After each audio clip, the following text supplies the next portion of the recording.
So this is the desk that I use to create things. It is currently what you might call a disaster. So I'll take you through some of the projects I've been working on for the past couple of years. Starting off over here, this right here translates messages into Morse code and then displays them through that light there, and it goes through that LCD so you can select what message you want to do. I have to manually code in the messages, but it's pretty easy. Just use dots and dashes according to International Morse code.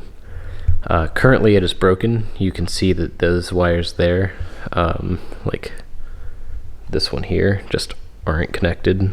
Focus, there it is. But that is one of my inventions, I guess you could call it. A little bit of an editor's note here. This project was very difficult for me to finish because the code and the storage space on the Arduino was very small. So I had a lot of issues with that, and it took me almost 2 whole days to figure it out. The issue I was running into is at the very end of my code, as it was running a function, I would be creating a new variable to use in that function, but the new variable would exceed the storage space on the Arduino Micro, causing all sorts of issues. The messages wouldn't play. It was no fun. So I spent all night and all day one day fixing this thing up and was able to give it as a gift 2 days after. One of the other projects I've been working on is right here.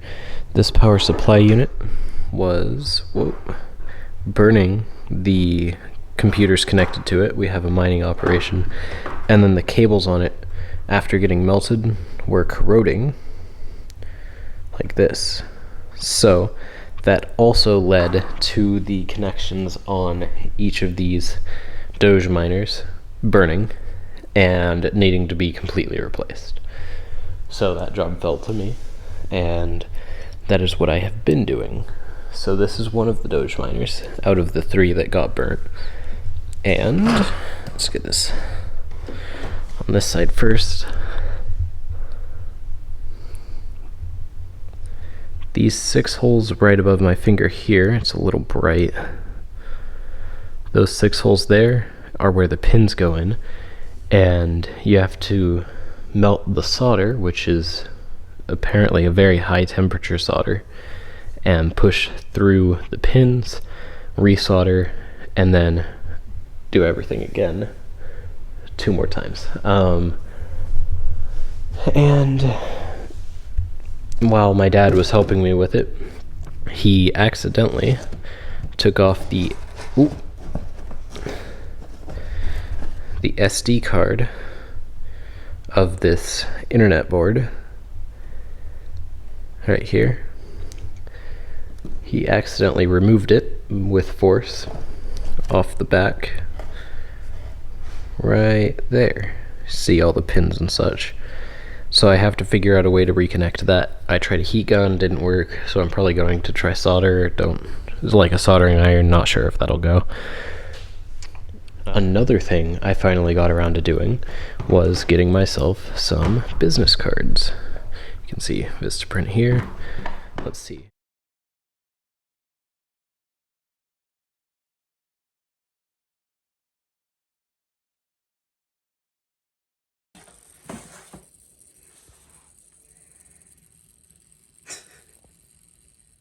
These are the business cards for my website design business. It has all my information on it. The font is a little too small, but it's a good card and I'm pretty proud of it. Links directly to my website. You can find that in the description down below. And then I've got another project that I've been working on, and part of it's right here, and then the rest of it is in that box there. I'm working on creating a robot that will run through your gutter and automatically clean all of it, and then you can just leave it up there permanently, so you never have to go up there, clean out the gutter, or hire someone to do it. Would be nice to do. That's why there's a solar panel here. And this is and And this here is what I'm currently using as the charging setup. Very janky, would not recommend. But you can see the positive and negative leads there for the solar panel itself. And then here we have a diode and 2 connections here, so I can test easier using a multimeter. And then this should charge up the battery cell with 8 AA rechargeable batteries, which connect all to this motor and an Arduino in the end. And the only thing I've yet to do is actually make it go through the gutter, so we're struggling with that. But I figured out how to run the motors and everything, so that's great.